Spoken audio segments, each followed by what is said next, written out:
yang jelas mungkin karena bentuknya ini seperti menyerupai daun bambu. Menyerupai daun gitu.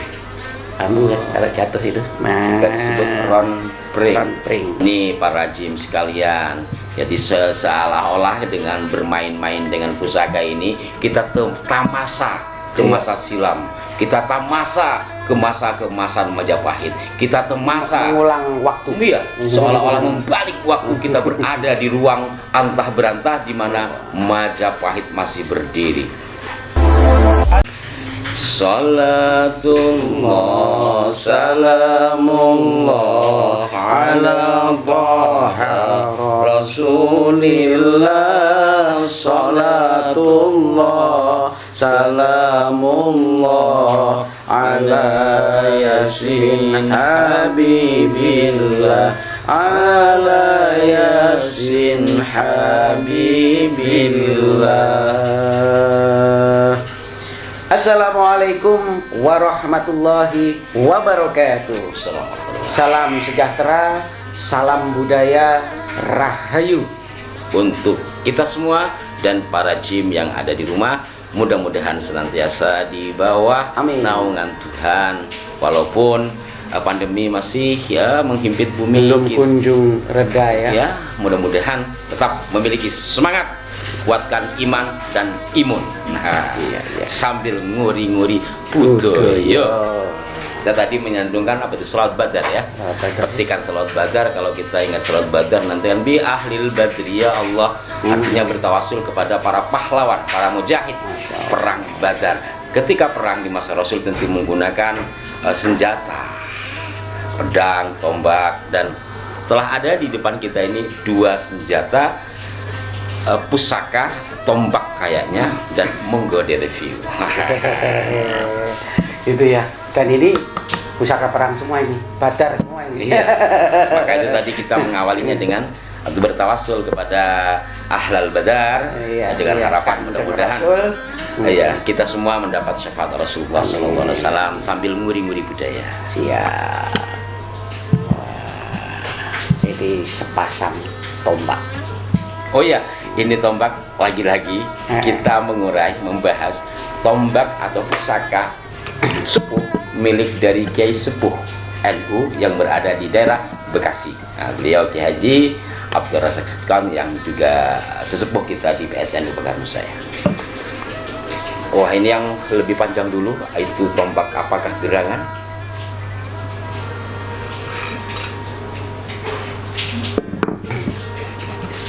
Ini rangkanya tetap ya timoho ya. Kayunya timoho nih. Kayunya timoho. Nah, kalau ini bilahnya, ini adalah tombak ron pring. Ron pring, kayak bahasa Inggris pakai ron. Itu berlari. Ini ron. Ron itu bahasa kromone godong. Daun. Iya, jadi godong pring atau ron pring. Ron pring, jadi daun bambu. Daun bambu. Kenapa disebut tombak daun bambu? Wallahu a'lam. Tapi yang jelas mungkin karena bentuknya ini seperti menyerupai daun bambu. Menyerupai daun gitu.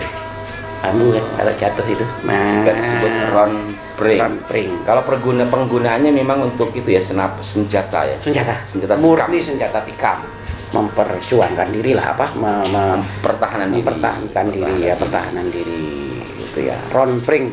Kenapa disebut ron pring? Ya mungkin yang jelas ada filosofi dari bambu mungkin ya. Pring itu kan langat atau landep. Ya kan, tajam kan itu ya. Atau mungkin juga bisa sifat pring gitu ya. Ya bisa saja juga untuk mempermudah penamaan terhadap benda-benda pusaka pada waktu itu biar tidak, karena identik mirip tadi itu ya. Mirip. Kalau tombak semua tombak, tapi tombak yang mana? Kan gitu. Oh, yang round pring. Round pring. Jadi round pry. Apa itu pry perang? Doang dong.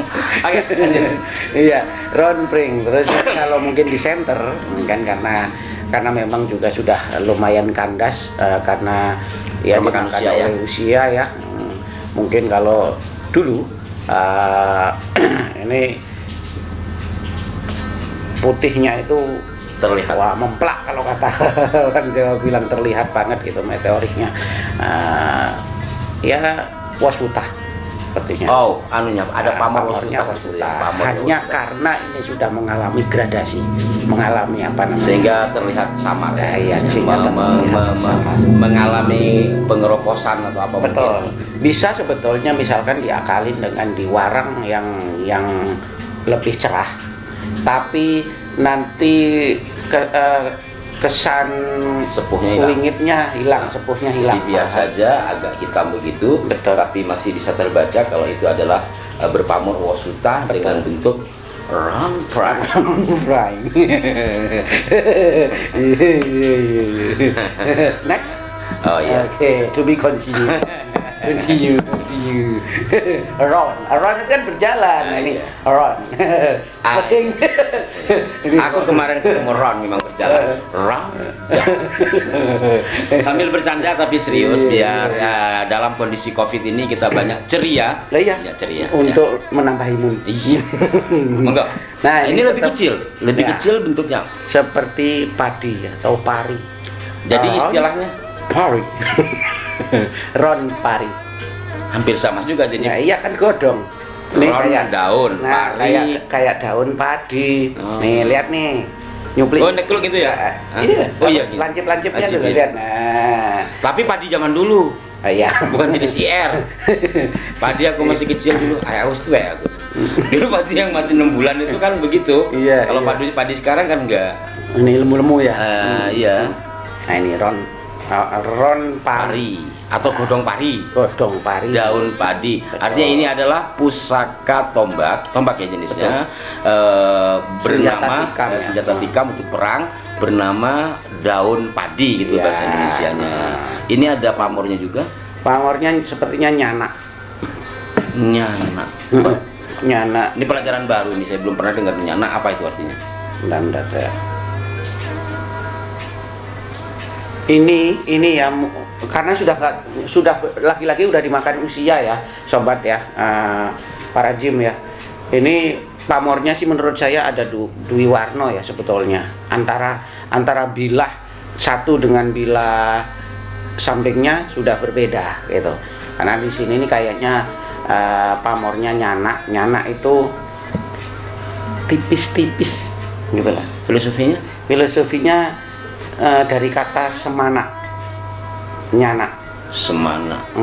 Nyana.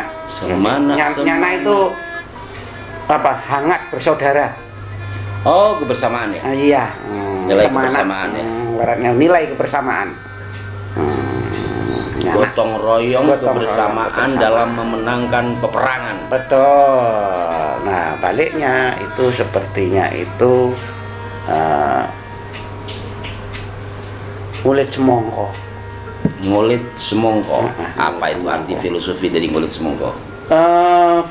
Filosofinya saya nggak tahu, tetapi yang jelas itu lebih pada dipercaya auranya untuk pertahanan. Oh, Nah, gitu ya. kan mencar-mencar gitu kulit cemongko itu apa namanya kalau masih tergambar jelas ya gitu ya. Ini kan karena sekali lagi karena memang bilahnya kecil, terus dua sudah tergerus oleh usia waktu. Kalau tangguh perkiraan estimasi pembuatan Tangguh yang ini sama-sama di era ini ya Majapahit ya, yang dua-duanya. dua-duanya sepertinya Tuban Mojo. Nah ya, kembali ini mungkin sedikit edukasi. Ada yang banyak bertanya perkiraan atau tangguh estimasi era pembuatan itu dilihat dari mana? Ya karakter besi ya biasanya ya. Karakter bilah besi atau besi bentuk? dan karakter besinya, metalnya, metalurginya. Biasanya kalau Mojo, era-era Mojo, Tuban Mojo atau Mojo, ya pokoknya Mojo lah ya. Itu identik ke walaupun kecil tapi mentes. Mentes saya ngerti tapi Apa namanya ya? Kecil padat berisi itu itulah. maksudnya itu. Nah. Kalau begitu sudah masuk ke Mataram kan itu ya. Itu berisi padat gagah bior.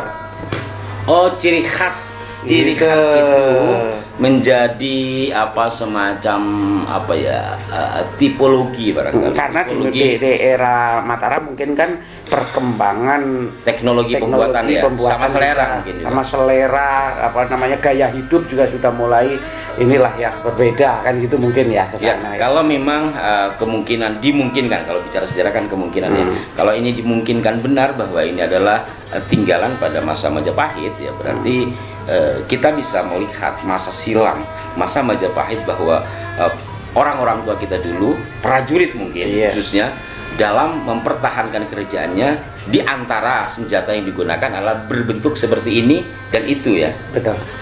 Nah, ini para jim sekalian, jadi seolah-olah dengan bermain-main dengan pusaka ini kita tamasa ke masa silam, kita tamasa ke masa keemasan Majapahit, kita tamasa mengulang waktu. Iya, seolah-olah membalik waktu, kita berada di ruang antah berantah di mana Majapahit masih berdiri. Kita bayangkan ada Patih Gajah Mada datang meminjam keris. ya setidaknya dengan demikian kita bisa tahu gitu ya. Apabila ini tidak kita rawat, kita tidak lestarikan, mungkin karena kita terbawa oleh ada yang bilang musyrik, ada yang bilang kuno dan sebagainya, maka kita akan kehilangan tinggalan budaya warisan leluhur kita, di mana pada masanya itu menjadi senjata andalan di dalam mempertahankan teritorial dan kekuasaan. Maka ini tidak sekedar budaya, tetapi budaya juga bisa direntet kepada rangkaian sejarah. Sejarah ya begitu. Gitu ya. Ini dari sisi bentuk dan penggunaan secara lahir ya. Betul.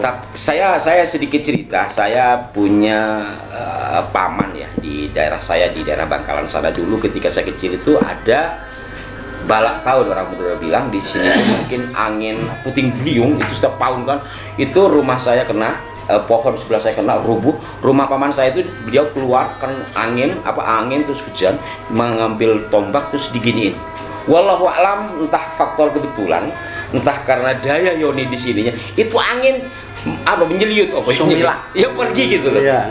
Ada daya yoni seperti itu. Seperti mengalir pergi. Wallahu alam, apakah daya yoni yang dimaksud itu adalah kekuatan gaib dalam tanda petik, atau mungkin karena besi-besi atau metal-metal yang disusun sedemikian rapi mengandung energi tertentu. Kalau kita lihat ke alam modern, seperti ada bandul yang dibuat dari batuan mulia, bisa menangkap hujan. Gumparan-gumparan kan gitu, bisa saja seperti itu. Nah, ini mungkin mudah-mudahan ada para akademisi, terutama yang mungkin yang membidangi ilmu teknologi, mudah-mudahan pusaka ini bisa dilihat atau dianalisis secara ilmiah. Ilmiah pengertian kami di sini, saya secara pribadi, adalah ilmu kekinian yang sifat biasanya laboratoris ya. Tapi ilmiah yang saya maksud bisa saja ilmiah dalam pengertian ilmu leluhur kita sebagaimana kita bahas. Tapi dari ilmu leluhur kita kan kita sudah bahas nih. Itu bagi saya adalah sebuah kajian ilmiah versi leluhur. Nah, bisa dielaborasi dengan ilmiah versi kekinian, mungkin bisa di lab atau bagaimana. Contoh yang saya katakan tadi, angin bisa hilang, bisa kabur setelah pusaka itu ditunjukkan kepada di mana posisi angin itu berada. Ilmiahnya di mana? Mungkin bisa seperti itu kalau dikaitkan dengan yang saya katakan tadi, sebuah benda yang dibuat dari batuan mulia berbentuk bandul bisa menghalau cuaca. Mungkin bisa seperti itu. Para jim, para akademisi, bantu kami, bantu kita semua untuk lebih mencintai budaya Nusantara dengan memadukan ilmu leluhur dan ilmu kekinian. Secara budaya Tosan Aji kita sudah diakui dunia. Masa ya para mahasiswa yang bergerak di bidang ilmu-ilmu itu rapatek peduli. Baik, ini semua adalah jimat leluhur. Dan jimat leluhur top markotop amazing. Wassalamualaikum warahmatullahi